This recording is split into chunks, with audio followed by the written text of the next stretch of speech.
I'm joined by my beautiful co-host, Miss Jessica Young. What's up, girl? Hey girl, hey. What's up? How you doing?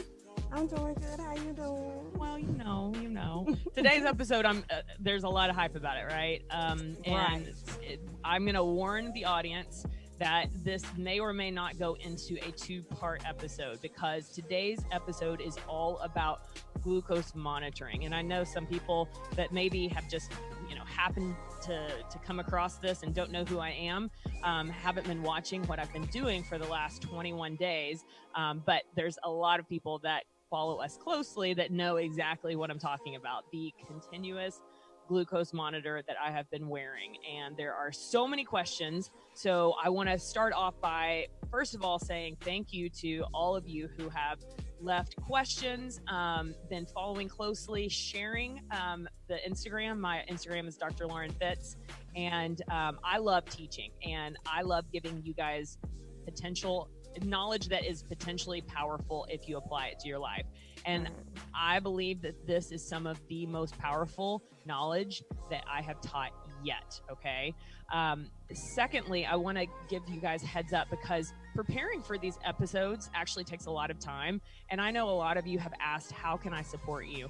We actually just created a Patreon account for those of you that, even if you want to give us $1, I don't care, but any support for all of the work that we do for you guys behind the scenes is super helpful. So patreon.com/fits and healthy is where you can go. And we don't have anything up there yet, but for those of you that sign up to become our Patreon supporters before the end of the year, we have something special for you. So I can't tell you what it is yet. But that being said, let's just get straight into the episode because we have a lot to cover. And I want to make sure that we are live on Facebook.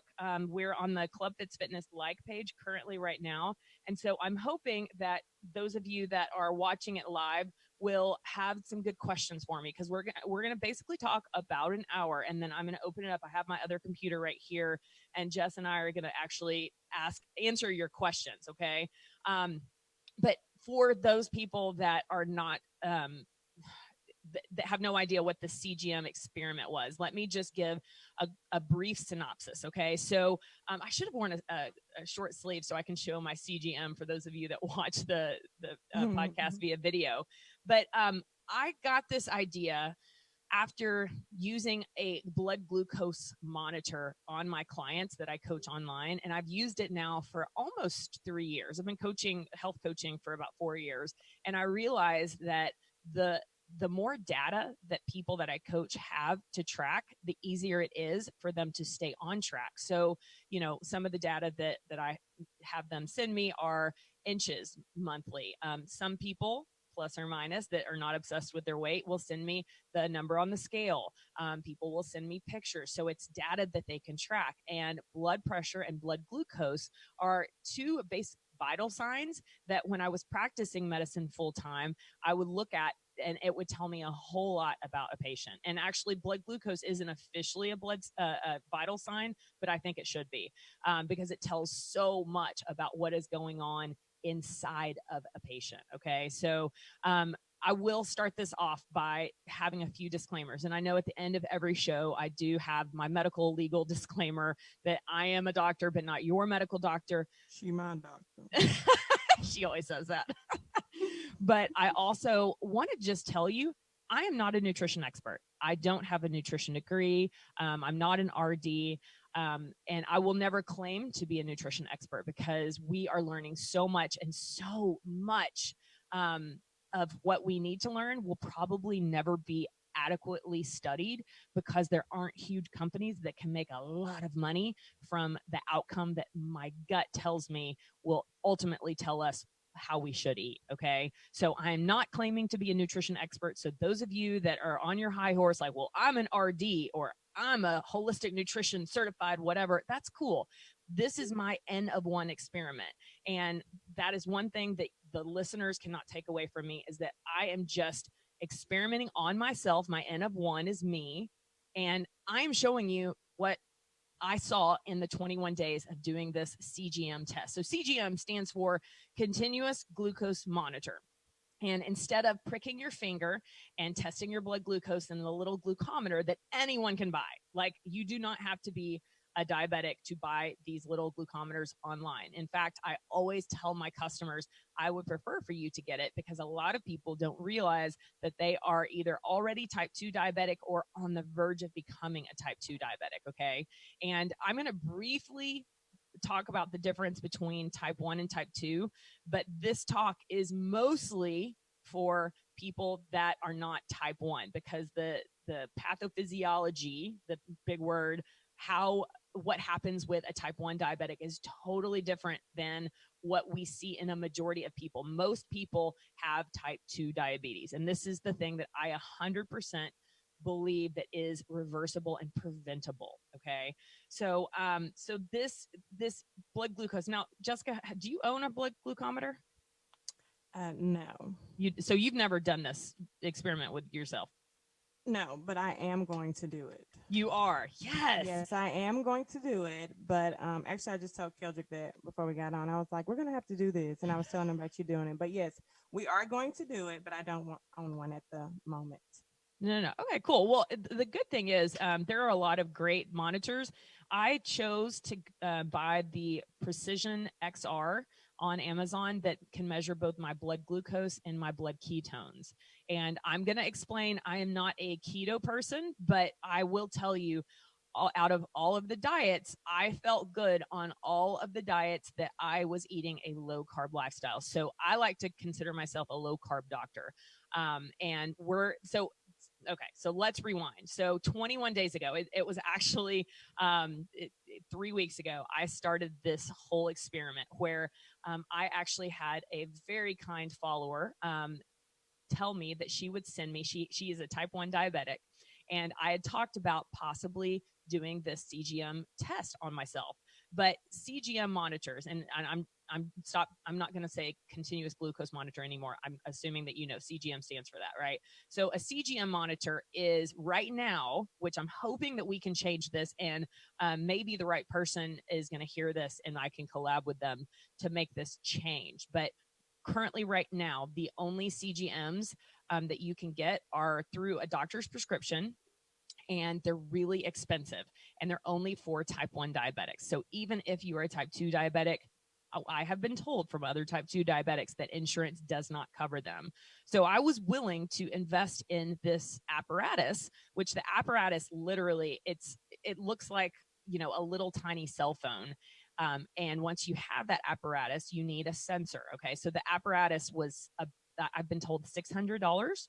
And so I know a lot of people have thought about doing this on their own. I'm like, hey, if you have that extra kind of cash flowing around, cool. But most people don't. So I'm going to tell people how to do this own self experiment if you don't want to invest a lot of money, right?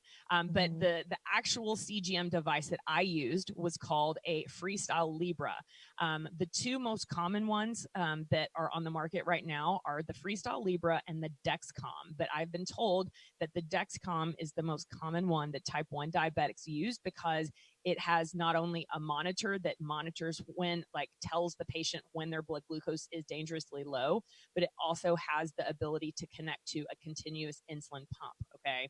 So it's a little complicated, but the point is a Dexcom is the most common one. I used the Freestyle Libra, and the way that I put it on, actually, it didn't hurt at all. The sensor has an applicator that basically looks like a big stamp, and the instructions are super easy to follow. You basically stamp it on the backside of your arm, and the way that it inserts, it's this tiny little needle, and you don't feel it all. It doesn't hurt at all.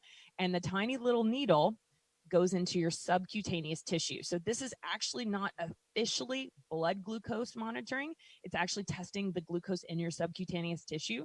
But I used my blood glucometer to mirror and see how close it was. And it was always within about 10 points. Milligrams per deciliter is what it's measured in. Okay. So 3 weeks ago, I decided to do the CGM test. I used hashtag self CGM test. And I wanted to use this device to show the people that follow me what food does to your glucose. Okay.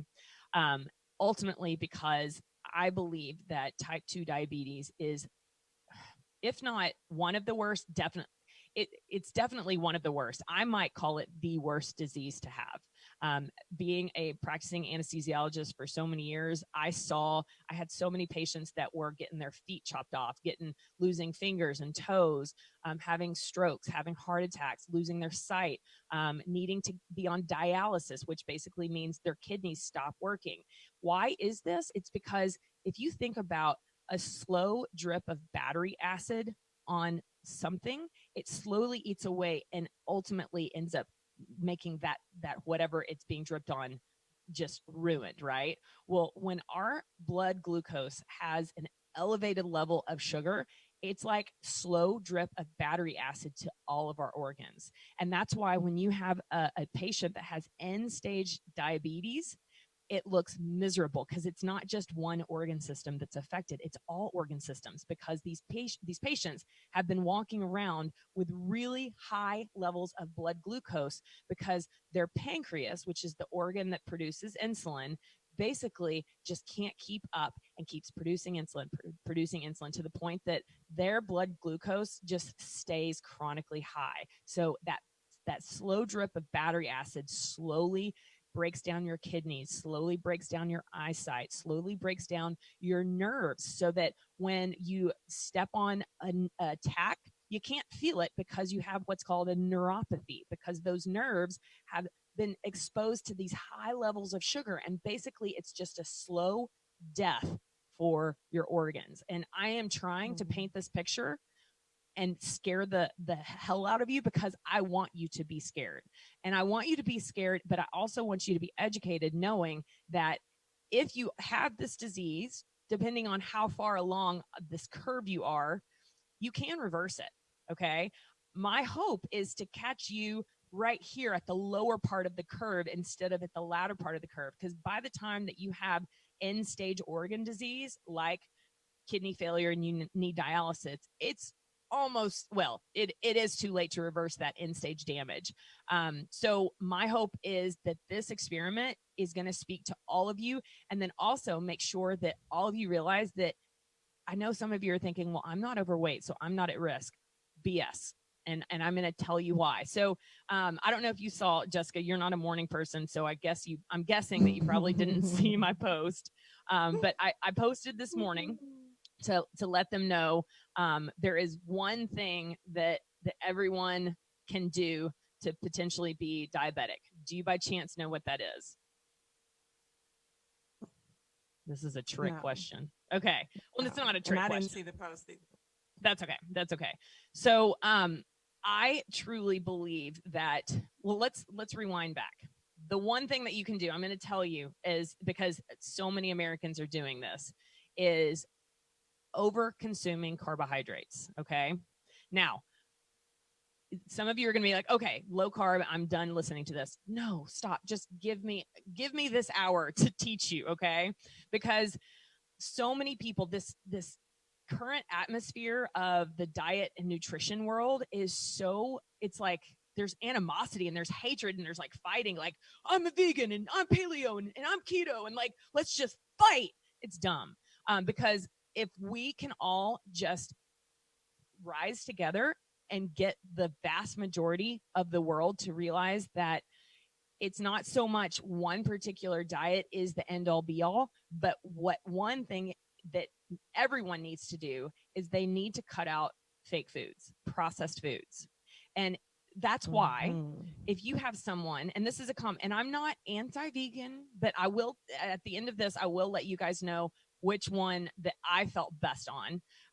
But I will let you know that when people switch from, let's say, the standard American diet to a vegan diet, all of a sudden they feel great. Well, of course they do. It's not just because it's vegan. It's because they've gotten rid of the crappy processed foods that do all sorts of stuff. So that being said, do you remember the first diet that I started with, Jessica? Yes, the SAD diet. The SAD. And what does the SAD stand for? Standard American Diet. Yes. Okay. So sad. It's so sad. And I did that. So 3 days, the first 3 days of this 21-day experiment were doing the SAD diet. And specifically chose these 3 days because these were the 3 days that Chris and I took a little mini vacation to California. And I ate like what I think a standard American would eat like. And I had the point made that I really didn't eat like the average American, because ultimately, as close to eating the standard American diet as I did, I felt so bad. I mean, and that's what we were talking about last night. Yes. I figured you would. oh my gosh. And I actually, because on the weekends, I typically don't work. And so I recorded all my blood glucoses, but the audience hasn't even seen how out of control my blood glucose was for those 3 days that I was eating the standard American diet. But let me tell you, for those of you that are new to following me, I'm 39, about to be 40. And about 5 years ago, I went to see a naturopathic doctor and got like a full workup and all of this blood test and whatnot. And to my surprise, it already showed that I was on the verge of becoming insulin resistant. It showed that I had beta cell dysfunction, which I'm gonna get geeky and I'm gonna talk about that in a bit.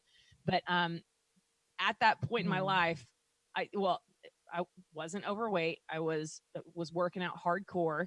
I was following not the standard American diet, what the dietary guidelines recommend us to eat. So a low fat diet, eating 5 to 6 times a day. Think about the food pyramid, right? The 6 to 11 grain servings of whole healthy grains, which we're going to talk about that. That's what I was following. And that's what I told my patients to follow for literally over a decade, right? And that's, I mean, Jessica, you've probably followed that recommendation too, right? Right. So it scared me. And that was when I realized, like, okay, you don't have to just be overweight or obese to be worried about type 2 diabetes. And I knew this, but my understanding of this process has gone to a whole new level.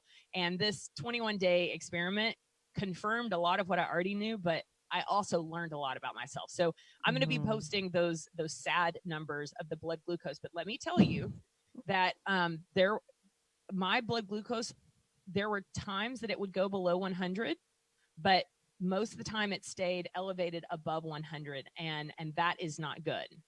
So, Jessica, do you know what the standard recommendation for blood glucose numbers are? No. Okay, so let's talk about that. So these numbers are in milligrams per deciliter. So if you have a fasting blood glucose that is 125 or over, I'm concerned about type 2 diabetes. If you are between 100 and 125, then with fasting blood glucose, then I'm concerned that you're pre-diabetic.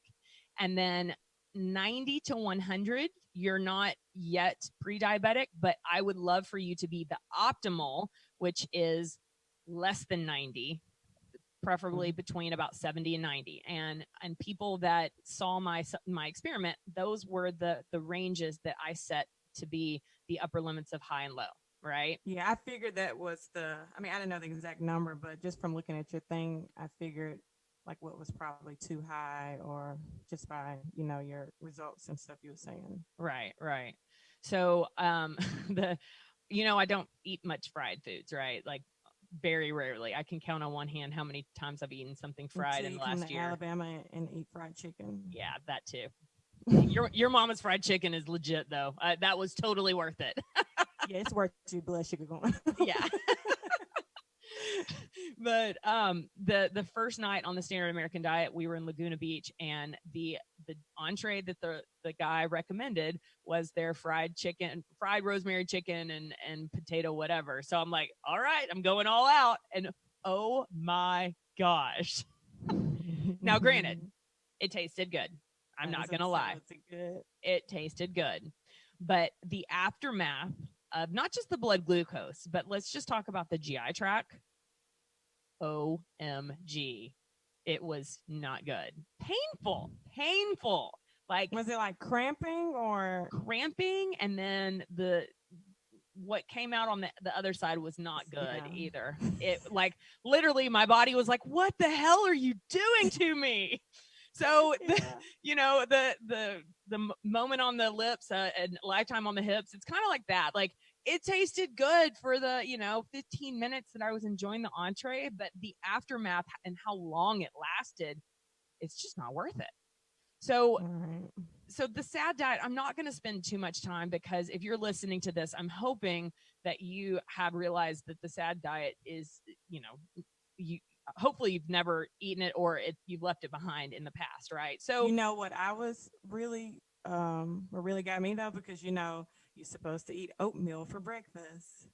That's what you're supposed to eat. And when you were yep. eating the oatmeal and it went up, because even with trainers, I know when people used to train me, they was like, okay, oatmeal for breakfast and this, and everything that they were saying, like, was not good. We think it's good for us, but we're not. But I thought that was a good one, because personal trainers usually say oatmeal.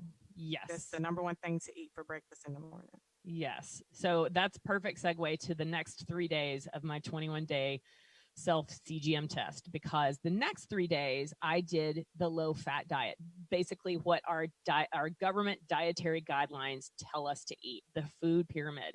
And I ultimately tried to eat the way I remember I used to eat for all of my 20s and the first half of my 30s. Okay. What I thought was super healthy. Okay.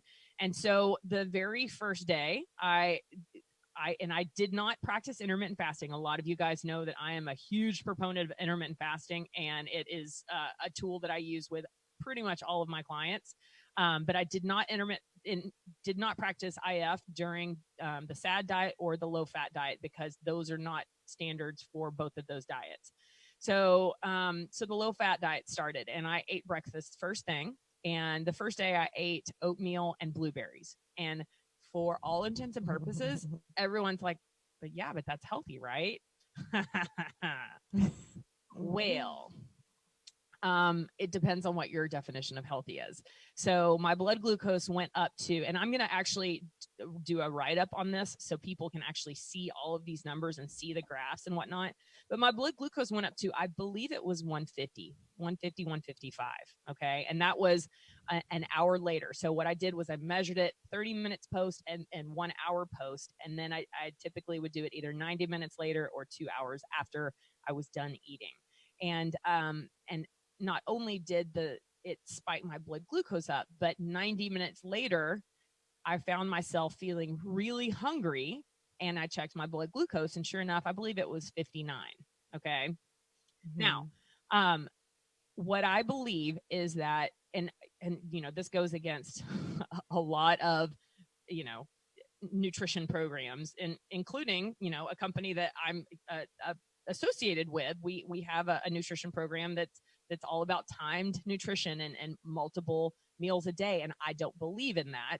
And I'll tell you why. Because what happens from eating the food every 2 to 3 hours, you are never giving your pancreas a break. Okay.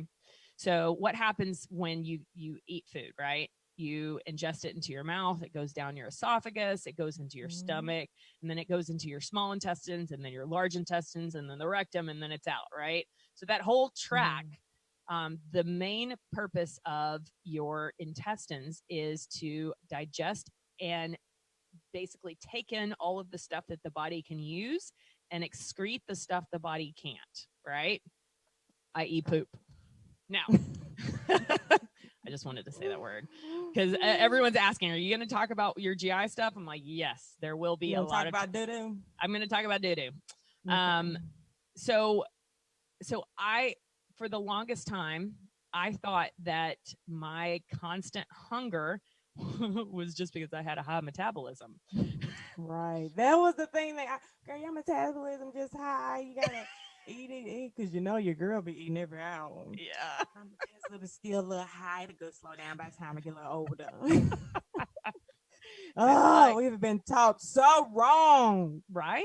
It is. And crazy. And the reason why you are always super hungry within an hour and a half, 2 hours after that healthy breakfast is because of what it is. And what I want the audience to understand is that the powers that influence what we believe go way beyond what you understand. So when you hear me talk about big food and big pharma, um, these are $1 trillion industries that would literally go belly up if all of a sudden we wake up tomorrow and everyone's like, okay, I'm going to eat a whole foods based nutrition. I'm going to stop buying fake processed foods, no foods in boxes or packages or whatever. I'm just going to eat what I think that humans ate for 2.5 million years before we had this whole like, food industry thing. Because Right. And saying that, what, like when people say we wasn't meant to eat meat. we'll get to that. We'll get to Oh that. God. Okay. See, Good. that's why I knew that this is going to be 2 parts, because I'm looking at my timer and we're already at 26 minutes. I'm like, I haven't even gotten to the good stuff yet. but this will, the part 2 will be recorded next week. I will let you guys know. But we will talk about that. And I'm not going to throw shade to any different kind of diet except for the standard American diet and the low fat diet. I believe that those cause harm. I believe that those cause disease, and those lead to all of the bad stuff that we are seeing, right? And it is so obvious if you look at all of the graphs of obesity, diabetes, autoimmune disorders, cancers, like it correlates perfectly with when all of a sudden our food started changing, and all of a sudden we started having these basically food made by food chemists, and food chemists that really focus on how I can get the consumer to buy more because that pays their life, right? Um, so the constant super spike and super drop. Think about a graph that goes up and down, and has big, huge, like a roller coaster swings, ups and downs, right? That right there is basically your body. Well, one, it's because that's the reason why you're always feeling hungry. That's why you're always feeling lethargic after meals. It's why you never give your pancreas a rest, and it's always spitting out insulin. And it's the reason why you probably have what's called fatty liver disease. Okay, and so I want to. Do you know what foie gras is? Foie gras. I can't say it correctly either. It's a French. No, no, I don't. No. I don't. That was awesome. Don't feel bad. So I did not know what foie gras was until I was 21. I was an exchange student living in Spain, and my roommate had a cousin that lived in Paris. And while I was an exchange student, I wanted to travel as much as possible. So I went to Paris. Their family's culture, they're from Morocco, and their family's culture is you treat a guest like royalty. So I got to spend a week in Paris and literally was treated like royalty. And so a French delicacy is called foie gras, which basically is it's a pate. It's a liver pate from duck and geese. Okay. It's actually really good. There's so many nutrients in it. It's a delicacy. It's very expensive, and it's French, right? So the reason I'm telling you this is because I don't know how many hundreds of years ago, farmers realized that they could fatten up the duck liver very quickly so that they could make foie gras. And how did they do that? They did it by basically having a feeding tube and force feeding these geese and these ducks a huge diet full of all carbohydrates. And it automatically fattened up their liver. Now, why am I telling you this? Because fatty liver is the first step to developing type 2 diabetes. And this is why, if you are not overweight, that does not mean that you cannot develop diabetes. And in fact, a lot of you, and if one of my dearest friends from California, who literally is super skinny, the last person that anyone would ever think is a type 2 diabetic, she just announced on her social media that she got the diagnosis. And this is why I want everyone to understand, like, I know that, some of you are thinking, well, I don't have any diabetics in my family, or I'm not overweight, or I'm not, this particular race. I don't care. I can make anyone diabetic by making their insulin become hyperinsulinemia. Okay. So uh, excess carbohydrates over time, I believe, will lead to type 2 diabetes in pretty much almost everyone. Okay.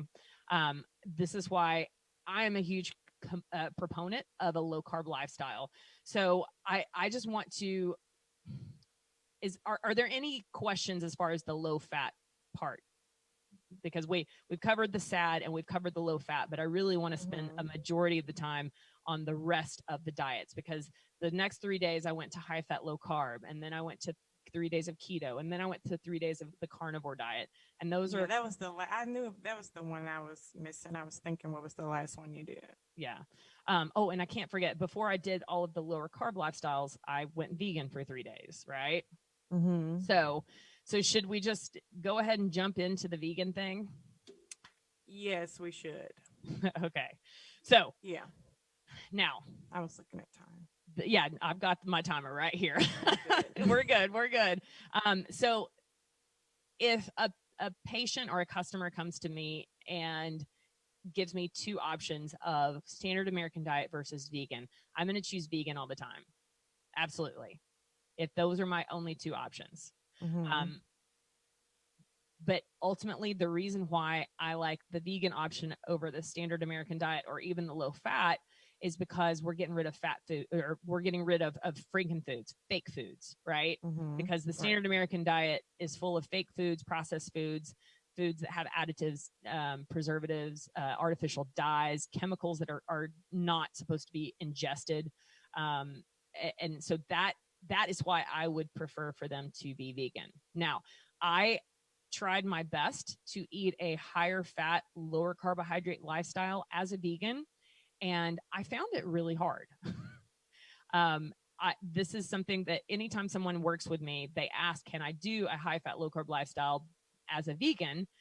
And I let them know yes, but it isn't easy. And my experience was that it was hard for me to get enough protein where I felt completely satiated, and my blood glucose was still all over the place. It wasn't as bad as the standard American diet and the low fat diet, but because a lot of what vegans eat, a lot of their protein sources come from grains and legumes, those definitely spiked my blood glucose. And the 3 days that I was a vegan, my energy level was actually really low. And it totally could have been, it was really cold and gray skies here, but I just remember yawning all day. And I will talk about the gas. Can I talk about the gas? I'm just going to be honest. I even, in the first day, I didn't take digestive enzymes, just because I wanted to see what the real effect was of eating. Like, I made this whole quinoa, sprouted lentils, and organic black bean bowl. Like, I did vegan as if I were going to go vegan, how I think that I would do it. Right. I did all organic, non-GMO, like healthy options. Right. Cause we know plenty of people that do vegan in a really unhealthy way. They're not, and they're not doing it right. And they don't have no energy. They wonder why they're always hungry and all this stuff. Cause you have to have a plan when you go, instead of just saying, you know what, I ain't gonna eat no meat. I'm done eating meat. And that's what I was saying earlier. Like, this girl that I know, she was like, well, I stopped eating meat because meat is not good for you. It's killing everybody. And it's just like, we just shouldn't eat that. It's something that we shouldn't eat. And me, I just sit back and mind my business. I don't say nothing unless somebody asks me something. I can know a whole lot about it, and I ain't gonna say nothing. I'm just gonna sit back and look, because it ain't none of my business. But and all the other people was like, yeah, you're right. We should not eat meat. I was like, y'all, what do y'all think they was eating 1,000 years ago? Like, now the meat is bad, but if you have good processed meat, because she was sitting there chomping on a cucumber and was hungry because she said she'd been eating cucumbers all day. Oh, goodness. Like... So people don't really, like, they lack the knowledge of going absolutely vegan. Absolutely. And we're going to talk about dirty vegan, dirty keto, because the fact is, I see people, I just literally shake my head, because if you're going vegan and you're buying all of these vegan products, and hopefully most people that are listening to this also follow me on my stories and know that I take people shopping every Wednesday, except for Wednesdays that you're water fasting, because that's just wrong. So I did not go grocery shopping yesterday because I was on my first day of my water fast, but neither here nor there. But what most people that have learned following me on my Insta stories is that there are a majority of vegan products are full of highly processed ingredients and fake ingredients, and not any better, if not worse for you, right? And people still don't get that sometimes the label, they just smack the organic thing on there because they know you're going to buy. Like you have to read Yes. And there is actually a thing. It's called greenwashing, and food companies know that the more that they can make the label look like a healthy item with like big, a big one is non-GMO. Well, guess what? There's actually only a very small handful of crops that are genetically modified organisms. So I can literally say, "Hey, this phone is isn't genetically modified," and okay, all right, that's what greenwashing is, right? So the fact is that you have to be aware. You always have to look at ingredients, and we're going to be talking about meat. Is it good? Is it bad or not? Because there are a lot of people that stand to make a lot of money if they can get the vast majority of Americans to believe that going vegan is the best way to go. So let me just give you an example. And now about once a year, there's always some big documentary that comes out on Netflix that, it's mostly propaganda, right? And after that, documentary comes out, my inbox is full of, did you see what the hell? What do you think? Did you see Game Changers? Right. And so the most recent one is called Game Changers. And I will be honest, Chris hasn't even watched it, and he was like, I was thinking about going vegan. I'm like, no, babe. He was like, well, I heard about this documentary, and it looks at athletes, and I'm like, no. He said he was thinking about going vegan. Yes. I was like, no. No. I mean, he's his own man. He will do what he wants, but he does yield to my advice when it comes to hold on, guys. Says the same person that threw all the ice cream and junk out when she moved to Chicago. I mean, it's a minor detail. My point is, he probably will listen. Yeah. Now, Keldrick, didn't he go vegan because he's not vegan anymore, right? Yeah, he got back with me, and he. So Keldrick stopped eating meat for 2 years. Okay. So Keldrick got back together. He didn't eat meat for 2 years, and because he had gained a lot of weight, so he started cutting out meat and lost a whole lot of weight. Got really healthy or whatever. But yeah, he wasn't eating meat, but he was eating pasta all the time. Okay. So when we got back together, he started back, but he's still careful about what he eats. Like, he's not going to eat any pork, and it's usually like just chicken or fish, but he eats meat now, but it's just certain stuff that he doesn't eat. But he said he felt a whole lot better. Absolutely. And the thing that I want the listeners to understand is that he could have gone from what he was eating to vegan, what he was eating to paleo, what he was eating to high fat, low carb. If you go from what most Americans are eating to a healthier diet, which typically looks like more whole foods and less processed foods. So a vegan, you automatically think of more vegetables. Of course, your body is going to feel better. And a lot of people call the first up to 4 years of people's vegans' life the honeymoon period, because this is when they feel super great. But then over the years, the deficiencies that they're not getting from being an omnivore versus just eating vegetables and plants start to catch up with them. And right. So this documentary that I was talking about, so first of all, it was produced by James Cameron. So he is one of the most well-known, wealthiest producers in like entertainment industry. And James Cameron invested $40 million in the company that does plant-based protein. So James Cameron has major incentive to make you want to believe that plant-based is the only way.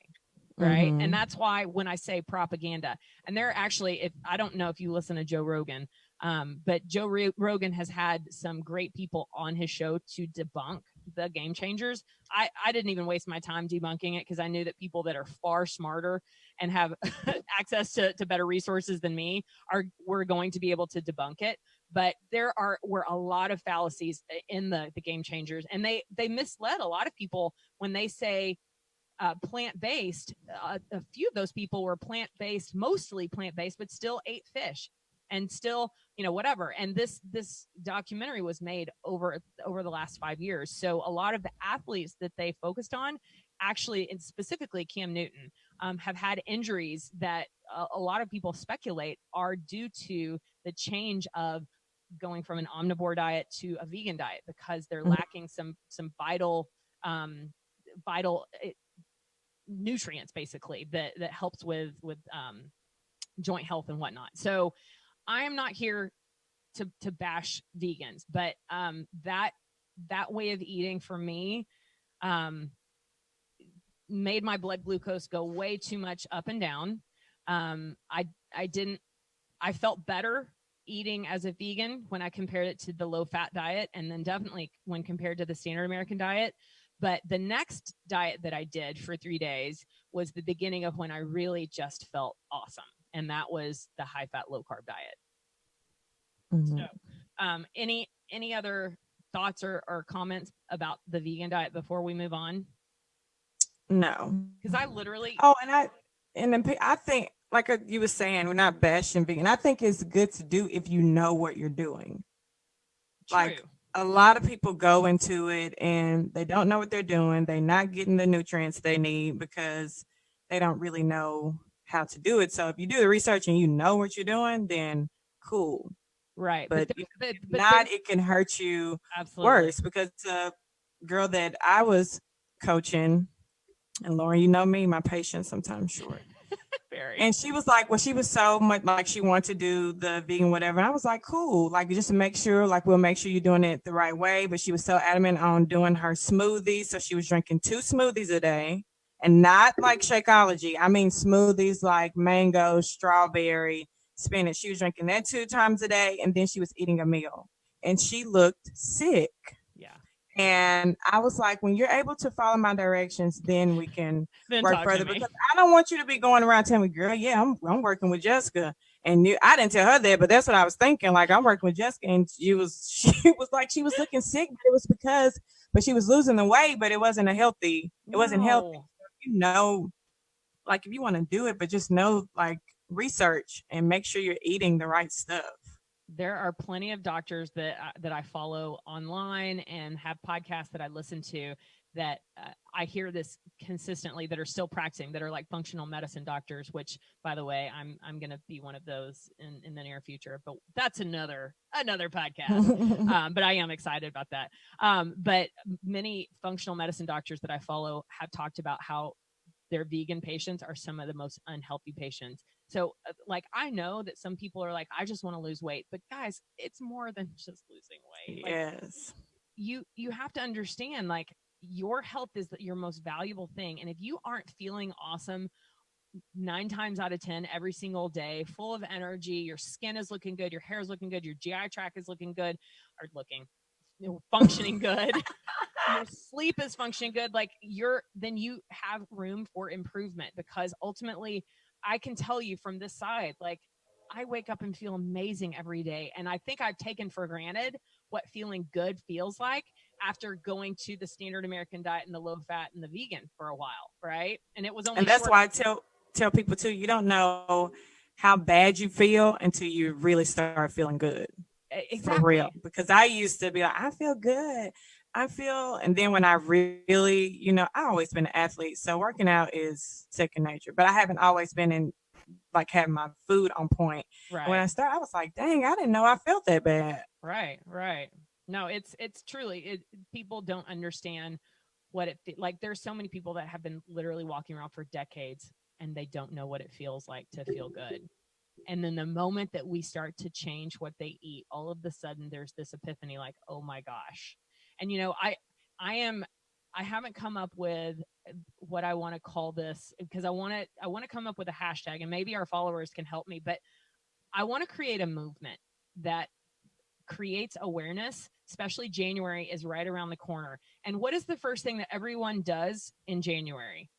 They want to work out. Thank you. They're getting their body together. This is it. This is my year to lose the weight, girl. We going 3 weeks later. Got it. No, but the point is, the very first thing that you said was work out, because that's the first thing that everyone thinks. And while I am a huge proponent of exercise, I believe that we were meant to move and work our body every day. Exercise is not the key to losing weight.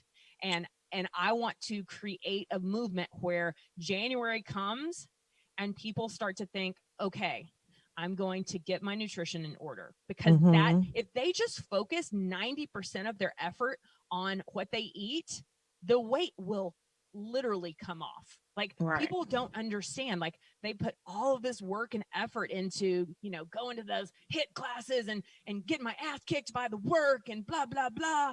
But your nutrition, you cannot out exercise a bad diet. And if you have weight that you want to lose, weight is lost by changing your food 100%. Right. Exercise builds muscle, flexibility, and core strength that will help take you through the decades of life, so that when you're 90 years old, you don't look like that little old decrepit woman that has, a curve in her spine and has, can't do the daily functions of life. Yes. That's why we exercise. We don't exercise to lose weight. If you want to lose weight, you have to change the food. Because, for example, my mom has really got on her health stuff with food and stuff, and she has literally lost, I think, almost 20 pounds. And she hasn't been working. Shout out to Mama Gloria. Woohoo! She hadn't been working out or anything, but now I was telling Mom, I was like, well, Mommy, you're losing weight, but now, like, we need to start exercising and toning, so it's just not, so you have some type of definition. But my point was, she hasn't been working out, but she really, like, got really serious about, what she eats and stuff. And she's like, it's dropping, like, I don't know, it's just falling off. Yeah. And the first step that people can do is go in their pantry, their fridge, and their freezer and get rid of the fake foods. And I know that, like, there are food pantries that you can go donate that stuff to, but just get it out of your house. It's not good for you. It's not good for your spouse. It's not good for your kids. Get it out of the house, because the higher the percent of fake foods and processed foods in a house, the higher percent of not just obesity, but diabetes, autoimmune disorder, like sickness. Sickness is in your kitchen. And in your kitchen, you need to do a drastic overhaul and just get rid of the shit. Bottom line. It's not, and I hear people say to me all the time, it's too expensive to eat healthy. I'm like, y'all, it's not expensive as you think. And you're going to eventually, if you keep on, you're going to eventually be paying doctor bills. I don't care what nobody's saying. You're going to keep going back to the doctor because you're not feeling good, whatever, if you get diabetes, whatever it is. Like, you really have to choose. Like, okay, do I want to pay these doctor bills, or do I want to, really be healthy? But I feel like, I know it's more expensive, but it's not as expensive as people make it out to be. But see, this is where the fast food industry and food companies in general have you duped. They have you believing that you're going to spend less money if you go get the dollar menu at McDonald's and spend $4. Oh my God. And y'all, how on God's green earth do you think that is real food? Anywhere that you can go and get a 4 for $4, you can get nuggets, a cheeseburger, fries for $4. That is crappy food. Like, and how do you go? One day, one of my friends, she was like, that food was crap. It was $4. Like, what do you expect? But that can't be real food. Just selling, you getting burgers and all that for $4. That's crappy food. Yeah, no, and it is not. You can eat healthy if you are on a very tight budget. I promise you. And I got a message. Dana Nutt came up with hashtag FITz Mindset Movement to 2020. I like that. Mm-hmm. I like that a lot. Shout out to Dana. I love it. So I mean, we're already 50 minutes into the show, and we haven't even know. started on my favorites of this whole experiment. I I want to start off by, because look, I started to show you my notepad. I wrote down all of these questions. I literally went, because I made 2 posts over the last week because I was getting so many questions in my DMs. I'm like, I want one place. So of course, Instagram and Facebook, I have to go check. So I wrote down all the questions, and we haven't even gotten to them yet, right? So obviously, this is going to be a 2-part series. So sorry. And for sure. yeah. So okay, so high fat, low carb. So let's start off with the difference between high fat, low carb versus keto. Okay, because this is a question that I get all the time, and I don't consider myself keto, but I get into ketosis on a regular basis. And I do believe that there is a powerful movement that of keto people that are doing more harm than good, right? But like with anything, with any trend, there are going to be people that want to take advantage of this trendy thing to make money. So I will start off by saying that just because a food has the label keto on it doesn't mean that it's good for you. Okay. And I see people do dirty keto, unhealthy keto, bad keto on a regular basis. And ultimately those people come back to me and are like, my hair is falling out. My menstrual cycle is all out of whack. My body is not functioning the way it's supposed to. Can you help me? And it's because keto has been done wrong. Right. So the difference, do you know the difference between high fat, low carb versus keto? Not really. Okay. No, I asked that on purpose because you are a highly educated person who has been health coaching. And I wanted to make the point that most people don't understand the difference. Right. Okay. So high fat, low carb versus keto. So the main difference is let's talk macronutrients first. So rewind.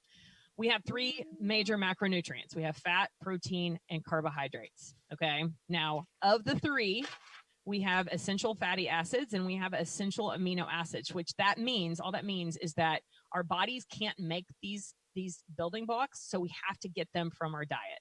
It's essential for us to live to get these essential fatty acids and essential amino acids. There are no essential carbohydrates because guess what? We have this thing called our liver, and the liver can make its own glucose. Okay. Now, let's also talk about the 2 energy sources. And those of you that follow me closely, you've heard this analogy multiple times, but it's always good to hear it again. So we have 2 energy sources that we run on. It is just like a hybrid car. If you have a hybrid car, you mostly run on electricity until you have used up all that electricity, and then you have a backup energy source of fuel, because if you're on a long trip and you're not at a place that you can recharge your little Prius, then you need to be able to get to your destination, right? So our body functions on 2 different fuel sources, glucose and ketones, both of which we can make on our own. Okay. Now, I personally believe that it hasn't been until the last about 40 or 50 years that we have had this paradigm shift of believing that our bodies were meant to mostly run on glucose. So the glucose was like the electricity, right? We believe that like, oh, we can't survive without glucose, which is true. We can't, but we can make our own body's glucose. But I believe that up until about maybe 50-ish years ago, fat was our main source of fuel and the glucose was the backup. But then all of a sudden, the whole paradigm, and I'm not going to get into this because this is a whole episode of its own. I'm not going to get into why, but this misbelief that fat in our diet leads to cardiovascular disease. And that is when the paradigm shift happened. So all of a sudden, these food companies started taking out fat from the food, but it tasted like shit. So what do? They fill it with carbohydrates and sugars because we have to have food that tastes good so we will eat it, right? So all of a sudden, the low fat movement happened, the high carbohydrate movement happened, and all of a sudden, we humans that have been existing on this earth for 2.5 million years as omnivores, eating both wild caught meat, wild caught fish, and plants from the earth. We mostly ran on fat because all of those have fat and protein and minimal carbohydrates, right? But all of a sudden, this shift of the low fat movement, and now all of a sudden, we go from being a mostly fat burner status to a sugar burner. And man, as we're approaching the 1 hour mark, I'm like, man, we're just getting into the good stuff. But I do want to talk about the fat. Well, okay, let's finish answering the question, and then we'll go to questions on the Facebook page. But the main difference between the high fat, low carb diet and the keto diet is the macronutrient breakdown. Okay. So fat, the high fat, moderate protein, low carbohydrate. So write this down. So, and this is what I ultimately feel best on. So your total macronutrient breakdown at the end of each day, fat is between 50 to 60% of your total dietary intake. Your protein is between 25-30, and then the rest is carbohydrates. Okay. So what does that look like? That looks like every single meal that I eat. Sometimes I eat 2 meals a day. Sometimes I eat 3. I eat it in my 8-hour eating window because I do practice intermittent fasting, and typically it's an 8-hour eating, 16-hour fasting. So I will typically have my first meal, break my fast around 11. Typically about 4 hours later, I'll have the second meal. This is on a day that I eat 3 meals a day. And then 4 hours later, I will have my last meal. And each of those meals have basically that same micronutrient or macronutrient breakdown. The highest majority of the calories are going to come from fat. Then I'm going to have a nice adequate amount of protein. So typically I try to have about 30 to 40 grams of protein. Typically it's closer to 30 per meal if I'm doing 3 meals a day. And then my carbohydrates are from plants. So plants, veggies, seeds, nuts, fruit we're going to talk about next week, because fruit's always the one everyone's like, what? We'll talk about fruit and we'll get really geeky on what my thoughts are about fruit. But if you have someone that is truly doing keto, and there are definitely people that would benefit from doing a strict keto diet. So for example, if you have epilepsy, if I were given that diagnosis today, I would go on a strict ketogenic diet. So all I would do would shift my macronutrients to bump up the fat. I would decrease the protein, and this is going to be a key element that I'm going to talk about, and then go to a total of 15 to 20 net grams of carbohydrates in a day. And that is not a lot. So net carbohydrates basically is total carbohydrates minus fiber and minus sugar alcohols. Okay. So I want to warn the audience that especially with keto, there's all of these companies that are coming out with all of these processed keto cookies, keto bars, keto this, keto that, because they know that it makes a lot of money. That doesn't mean that it's good for you. Again, look at your ingredients. But the difference between a high fat, low carb lifestyle versus a ketogenic lifestyle has to do with that macronutrient breakdown. So a lot of people that are like, I'm doing keto. Well, when you actually get them to record what they're eating on a daily basis in, MyFitnessPal or Fat Secret is one I like to use. They actually realize like, oh, it's more of a high fat, low carb lifestyle versus a ketogenic lifestyle, because a lot of people are eating more than those, 15 to 20 total net grams of carbohydrates. But 2, the thing that I see for a lot of people is that they're eating too much protein that kicks them out of ketosis, which is not necessarily a good or bad thing. So we'll talk about that. Next week, we will pick up on that topic, and then I will get to all of these questions because my timer says we are right at an hour. So, right. So I want to respect the listeners' time, but I also want to answer any questions that you guys have. So I'm going to have Jessica, I have it rolled up here as well. So 76 comments. You guys are awesome. I can't see them all, though. I don't know why. Can you see them all? Yes. Okay. You want to go ahead and start reading some of the questions? I think I can see most of them. Okay. Trying to see. All right. Let's see. Why is it not? I'm gonna do this. So go ahead and pick one to read. So a question. Yeah. I'm trying to find one. Okay.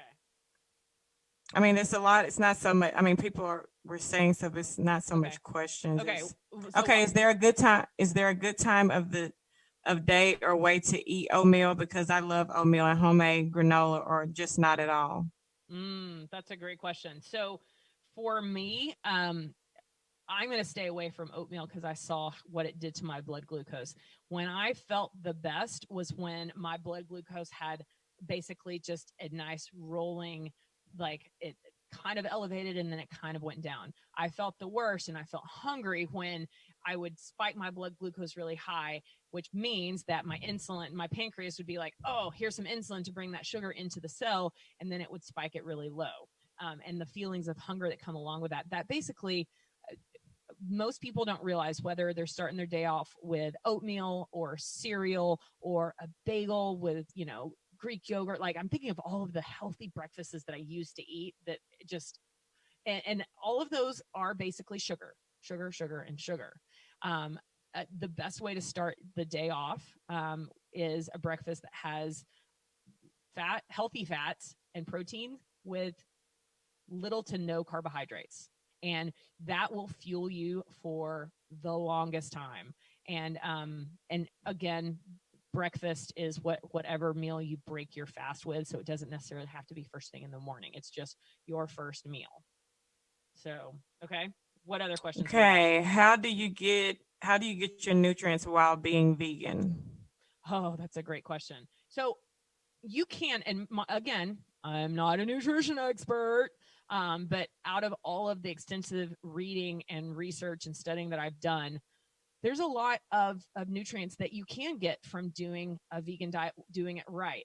Rich Roll is he's one of the most well-known vegans he's super wealthy. He lives in California. He's got a podcast. He's an endurance athlete. So he has the access to be able to do the vegan diet the right way, make sure that he gets all of his balanced nutrients the proper way. My fear is that the average American is so far from that they are going to miss out. And the biggest one is B12.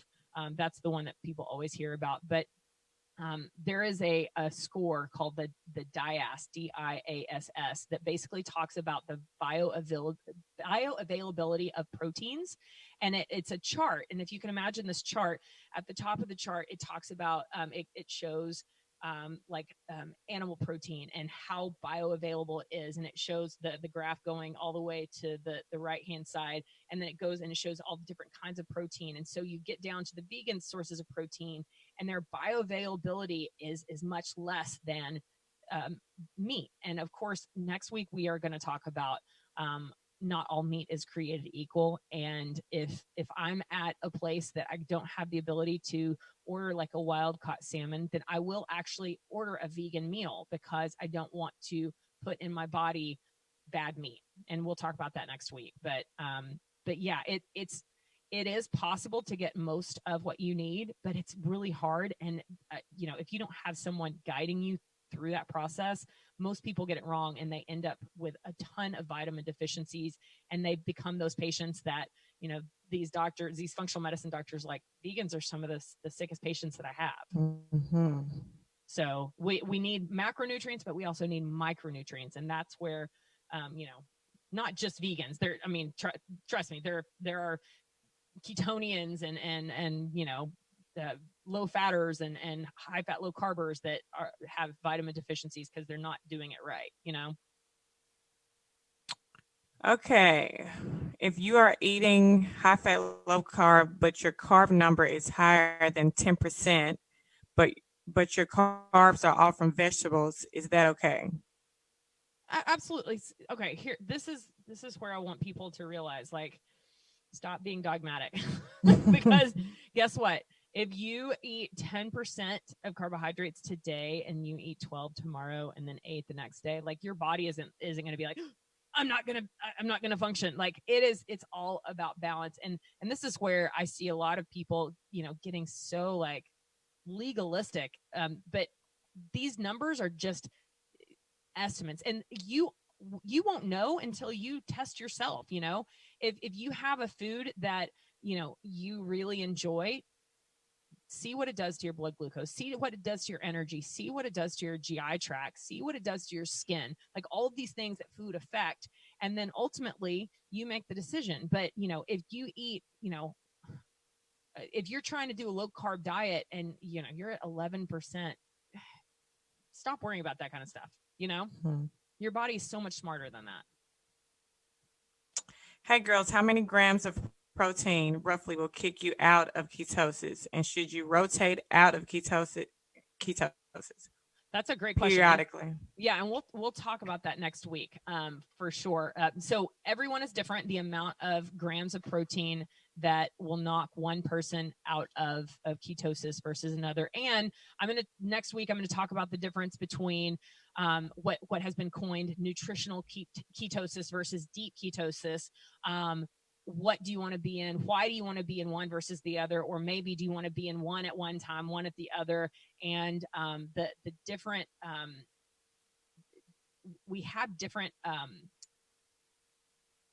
what's the word, not bioavailability, but basically everyone is different. And the only way that you're going to know is measuring. You have a ketometer, you have a blood glucose monitor, and you have to self-experiment, just like I've done with my own body, right? So there isn't one like, oh, magically you ate 30 grams of protein, so now you're magically out of ketosis. Like, it is different for everyone. And it also has to do with if you're fat adapted versus a sugar burner. So what we're going to talk about metabolic flexibility, why with my blood glucose is so low pretty much since I started a low carb lifestyle. I haven't been symptomatic at all. That's a common question that I get, and I'll cover that next week. But I've gotten major metabolic flexibility. So once I go from burning sugar, now I burn fat very easily. So I don't feel the slumps of hypoglycemia that oftentimes people do when they first start. So we're going to talk about that whole process next week. I promise. Okay, how many more do you want to take? What's your take on sweet potatoes? Sweet potatoes, I think, are a great food. I don't eat them every day. I think that they're a great, a healthy carbohydrate that is very tasty, is really good for athletes as well. But also they definitely spike my blood glucose. So it's not going to be a food that I eat daily. Now that I'm able to get back, well, once I'm done with this water fast thing, when I get back into my regular routine, I typically will do what some people call cyclic ketosis. So a few days I will go into ketosis purposefully, and then I will get out of it and get into either nutritional ketosis or knock myself out of ketosis completely, with a meal that has some sweet potatoes and whatnot. So we'll talk about that definitely more next week. But good question. Lauren, will you talk a bit about need for carbs for cardio and weightlifting, etc.? Also, I was sitting at a dinner table the other night and a mom was talking about the need for unhealthy carbs to help her daughter gain weight, and I wanted to cry. Would you share your thoughts on the opposite of wanting to lose weight when people want to gain weight and help in the healthy way? Absolutely. I believe that when you feed your body the way it's supposed to, your body is going to go to the weight that it functions at the best, right? So some people want to lose weight, other people want to gain weight. I do know that it hasn't. I believe the first book that was written, a first low carb book that was written, was back in like 1890 by a doctor. It's like something of opulence or something. But he basically was the first doctor to put to word that the way to fatten up patients, and he was talking about, I believe, cancer patients, not cancer patients, but unthriving patients, was to feed them a diet super high in carbohydrates. So we know that that's a way to fatten them up, but ultimately we don't want to fatten them up to the place that they get non-fatty liver that leads to insulin resistance, that leads to beta cell dysfunction. And we're going to talk about all of that geeky stuff next week. My doctor suggested a low keto diet. Is there such thing? A low keto diet. I have never heard of a low keto diet. They probably meant a low carb keto diet, because that, honestly, and ultimately, I think most people want to know what I think is the best. And again, it's just for me. I think that going back and forth in between a high fat, low carb and doing a ketogenic diet, maybe a day or two a week, is how I will go back to functioning. And that's how I've been for the longest time. That's why I just call myself a low carber, because I do believe my body works better on low carbs. I believe that the beta cell dysfunction, the insulin resistance that I was showing at 35, I've reversed because I changed to a low carb lifestyle. And I think that those are the people that benefit the most from the low carb lifestyle. So I bet that that's what the doctor was recommending. And let me just be the first person to say, you guys have heard me say this before, but most medical doctors get minimal to no nutritional training. And that's why, anytime I talk about anything nutrition, I get attacked by people that have a nutrition degree.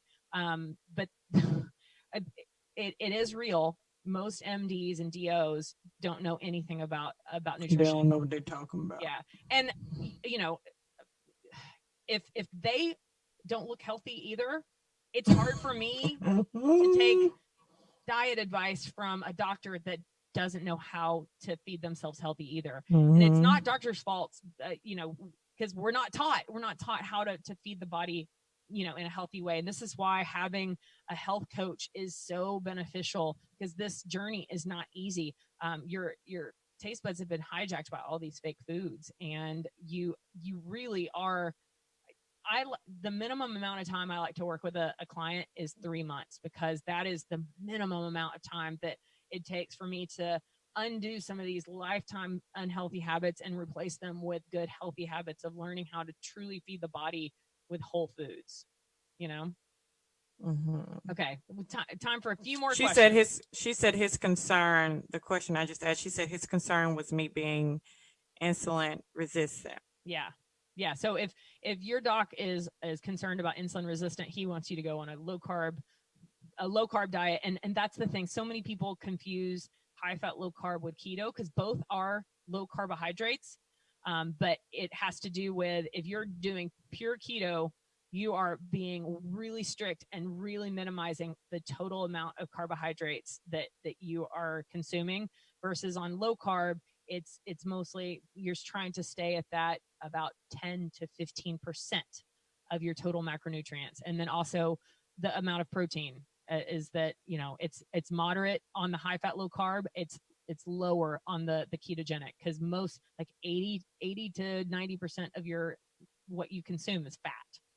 So, and again, doing keto all day, every day, the rest of your life, I don't believe is sustainable. And I don't want to teach the people that I work with something that's not sustainable for life. A high fat, moderate protein, low carbohydrate lifestyle with intermittent fasting and whole foods is 100 million % sustainable for life.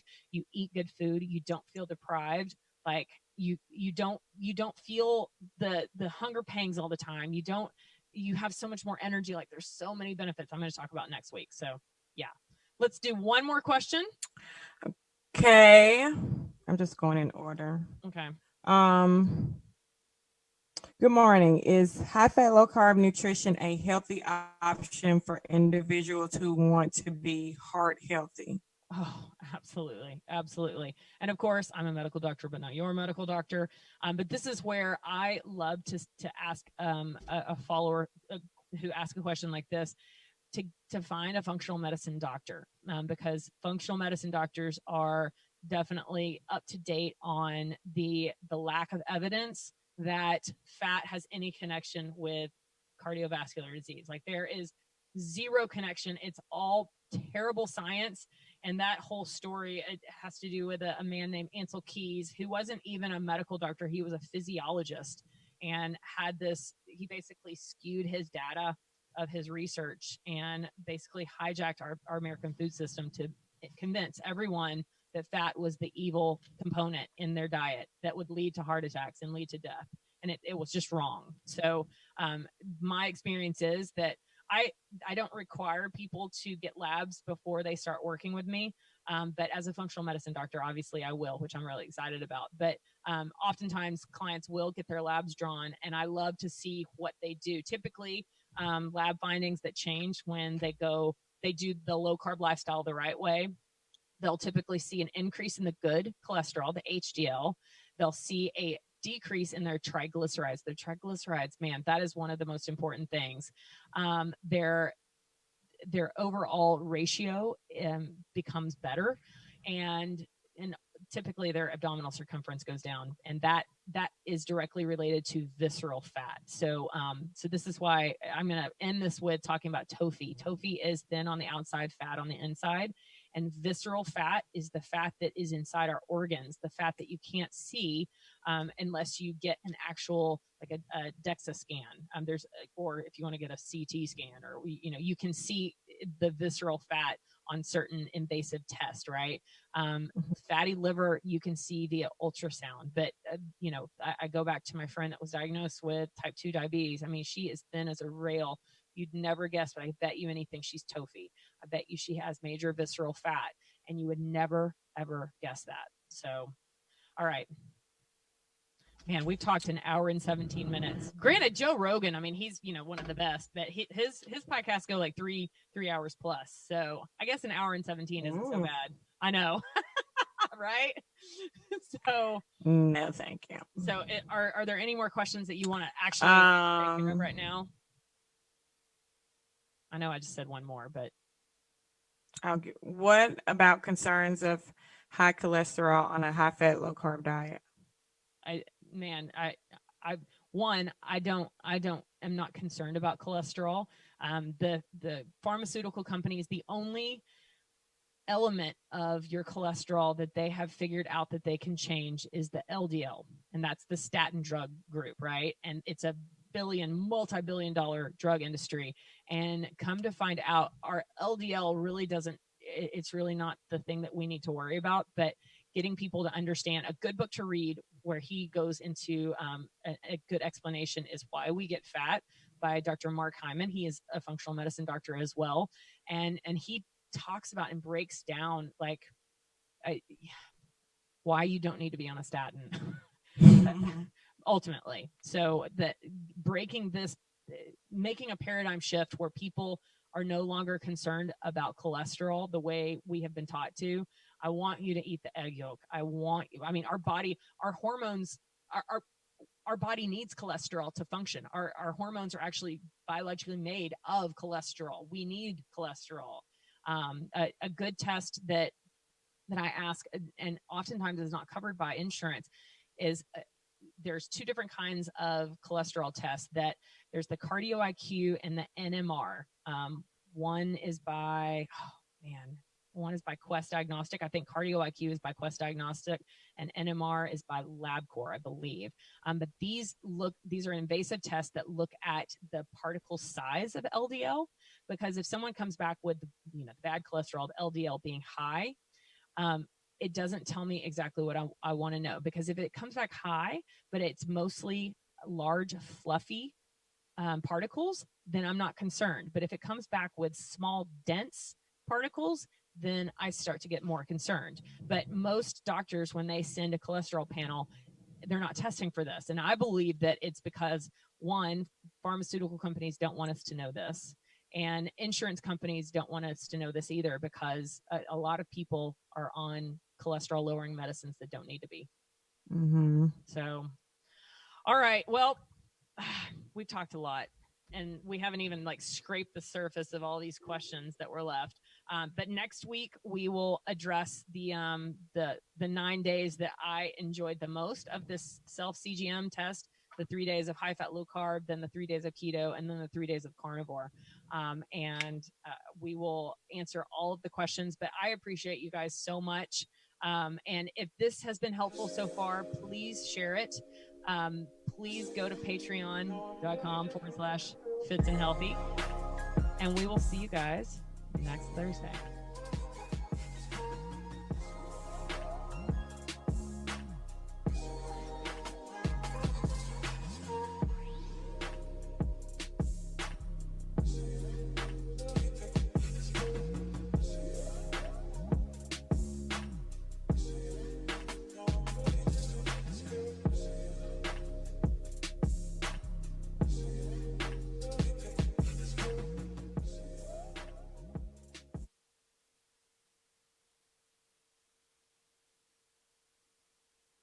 Fitz and Healthy is a podcast brought to you from the creative minds of Jessica Young and Lauren Fitzgerald. Make sure to follow, like, subscribe, and add to your playlist on Podbeam, Apple Podcasts, YouTube, and Spotify. New episodes drop every Friday.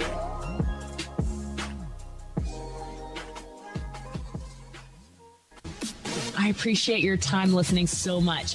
If you enjoyed this episode of the Fitz and Healthy podcast, can you please go do me a favor and go subscribe at whatever platform that it is that you listen to podcasts. Leave a review. We read every single review, and we appreciate the time that you take to leave your thoughts and opinions. Now, also remember, while I am a medical doctor, the information I provide here is not intended to provide medical advice or a professional diagnosis, opinion, treatment, or services to you or to any other individual. I am providing general information for educational and informational purposes only, and it is not a substitute for medical or professional care. You should not use this information in place of a visit, call, consultation, or the advice of your physician or other healthcare provider. The information I share is not intended to treat, cure, or diagnose any disease or medical condition. If you believe you have a medical emergency, just call 911 immediately or your physician. Now, enough of that medical legal jargon. Thank you so much for listening to this podcast. I appreciate your time. Now, go live a fit and healthy life.